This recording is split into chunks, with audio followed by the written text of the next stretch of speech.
She stood at the far end of the conference table, clutching her son close, trying to make herself small.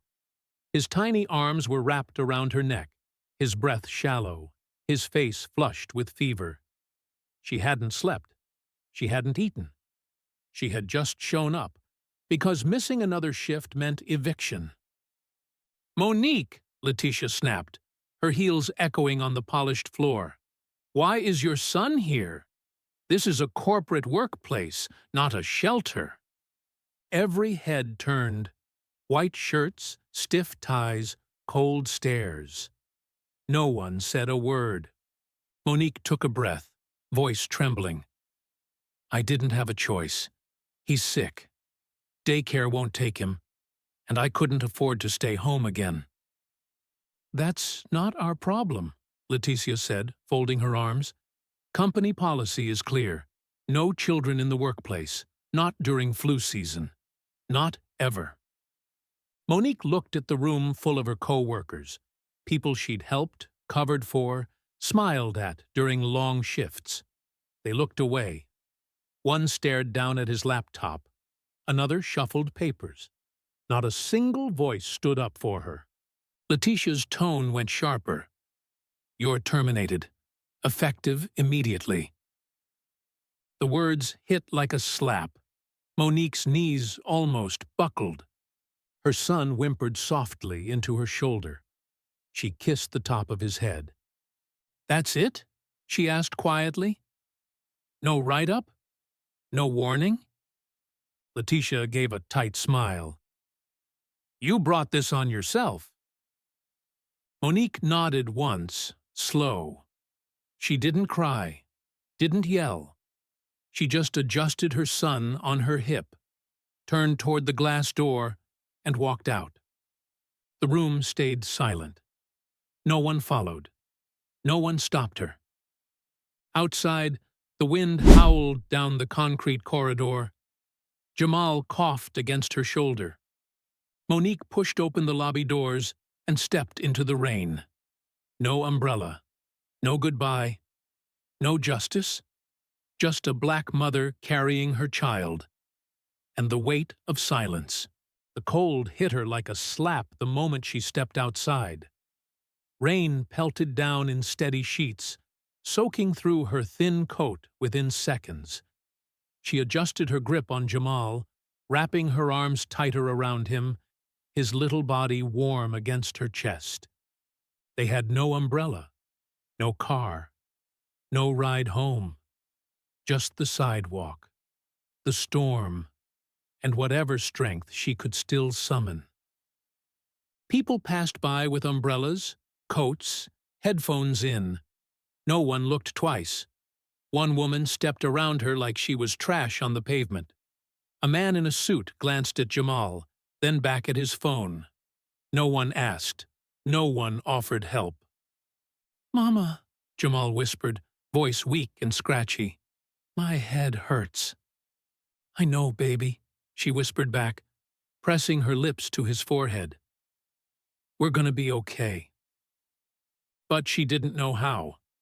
She crossed the intersection on shaking legs. Her shoes were soaked, her socks squished. Her fingers were stiff from cold. The city kept moving. Lights changed, cars honked, laughter spilled from a nearby cafe. And still, no one saw her. She stopped under the awning of a closed pharmacy, sheltering for a moment just to catch her breath. Jamal coughed again, sharp and dry, and gripped the collar of her coat with both hands. Monique rested her forehead against his. "Stay with me, baby," she whispered. Her phone was dead. She had $3.32 in her pocket. No one to call. Nowhere to go. The rain didn't stop. The wind didn't ease. She looked down the empty street, then started walking again. Step by step. No plan. No backup. Just a mother trying to protect her son in a city that didn't see them. In that moment, Monique knew the truth.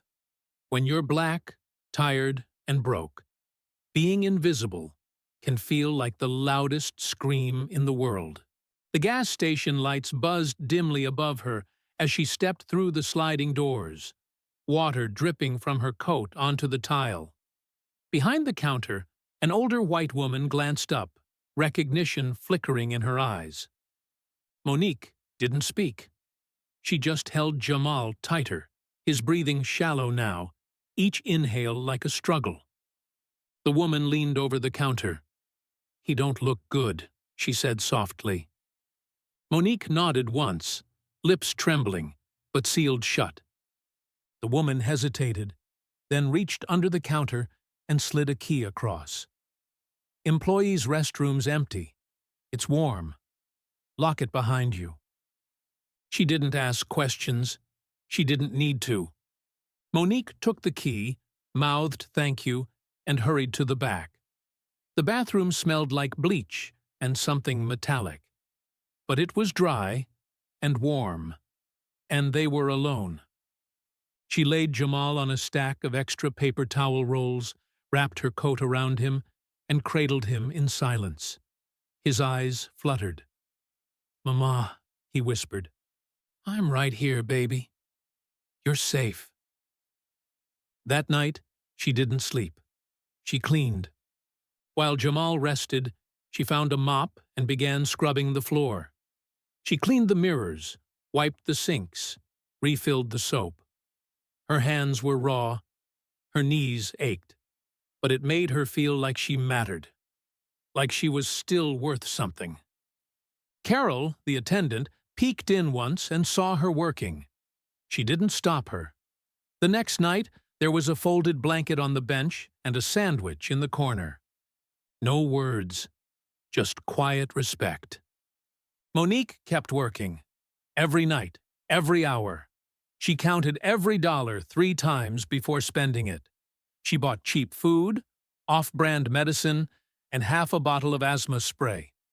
And still, Jamal kept wheezing.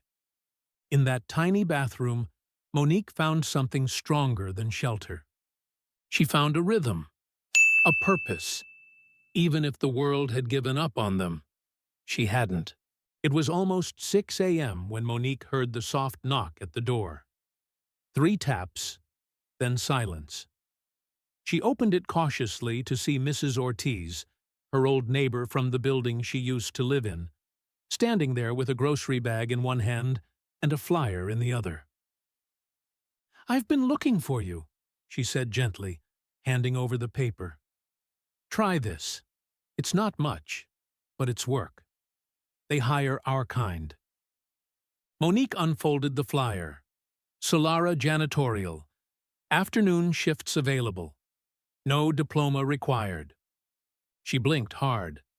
"Is this for real?" Mrs. Ortiz smiled, tired but kind.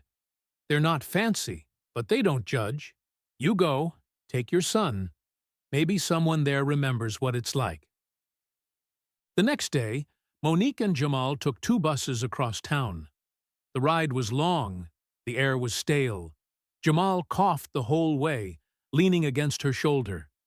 She had packed him crackers and a bottle of water, both almost gone before they arrived. The building was plain, tucked between a pawn shop and a laundromat. Inside, it smelled of pine cleaner and old air freshener. The receptionist, a young Latina woman, barely looked up when she slid a clipboard across the counter. Monique sat in the corner filling it out, balancing the form on her knee. Her fingers hesitated when she reached the question. "Have you ever been terminated from a job?" She stared at the box, then slowly, honestly, she checked, "Yes." Jamal leaned his head on her side and let out a soft cough. A man in a white shirt and rolled sleeves walked past them, holding a clipboard. He glanced at Jamal, then at Monique. For a moment, their eyes met. He didn't look away. Bruce Rivera. He kept walking. But that pause, that glance, it held something. Not pity, not judgment. Memory? Monique didn't know who he was, but something in her gut told her. He saw them. 3 days into the job, Monique stepped into the break room and froze. Jamal sat on the worn couch, eyes wide, staring at the table in front of him. Laid out carefully was a brand-new box of colored pencils, 2 thick comic books, and a small plush lion with a crooked smile. "Mama," he whispered, barely touching them. "Did you—" She stepped closer, stunned. "No, I didn't." She picked up the pencil box, turned it over like a clue might be hidden on the back. Nothing. She opened one of the comic books. It was untouched, crisp pages, clean cover, still smelling of fresh ink. Jamal looked up. "Can I keep them?" Monique's throat tightened. "Yes, baby. You can keep them." Later that day, she asked around. No one had left the items. Her supervisor, Elena, shrugged. "Maybe someone from upstairs. Who knows? It's sweet, though." Monique nodded, but couldn't shake the feeling. That night, after wiping down the lobby windows, she opened her locker and froze again. Inside, tucked neatly between her work gloves and apron, was a fresh asthma inhaler. A note taped to it read, "For the breaths that matter most." She stared at it for a long time, then slowly closed the locker door. No one said anything, but she knew. Bruce. He had walked by her son in the lobby. He had seen the cough, the tired eyes, the weight she carried without complaint. The next day, Jamal wandered into Bruce's office with a folded piece of paper. "This is for you," he said simply. Bruce unfolded it. It was a drawing, him holding an umbrella over Monique and Jamal in the rain. At the top, Jamal had written in crooked block letters, "Thank you, Mr. Bruce. You're like a quiet superhero." Bruce didn't say much. He just smiled, nodded once, and taped the drawing inside his cabinet door. The warehouse buzzed with low conversation and the clatter of folding chairs as employees gathered for the company's annual celebration. Balloons in Solara's blue and white colors swayed from the rafters.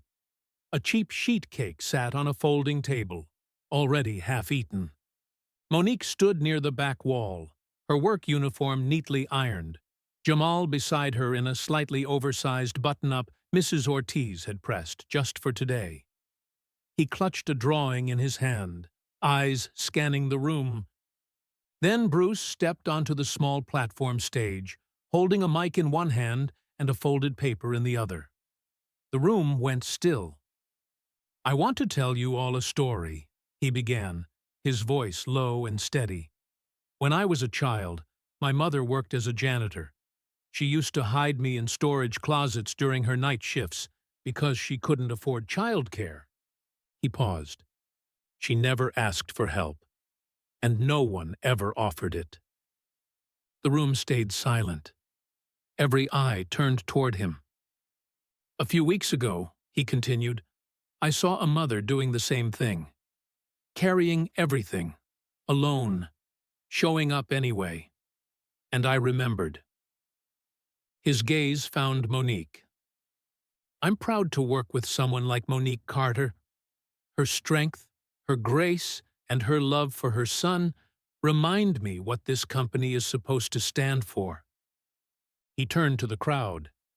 "And so, I'm honored to announce her promotion, effective immediately, as supervising custodian." Gasps, then applause, then real, sustained clapping.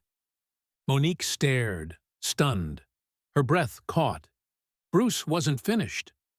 And for her son, Jamal Carter, Solara will fully sponsor his education through high school and college, because no child should carry the weight of their parents' struggle alone. The crowd stood to their feet. Some clapped. Others wiped their eyes. Monique stood frozen, hand to her chest, tears blurring her vision. And for the first time in a long time, she didn't feel small. She didn't feel like an exception. She felt seen. The rooftop was quiet, painted in soft gold by the setting sun. The city below moved on, but up here, everything felt still, like the air itself had decided to slow down for them. Monique stepped onto the terrace, the door clicking shut behind her. Bruce stood near the edge, hands in his pockets, watching the sky. "You said it was important," she said softly. He turned, that quiet smile playing at his lips, the one that never asked for anything in return. "It is." He reached into his coat pocket and pulled out a small box. No velvet, no sparkle.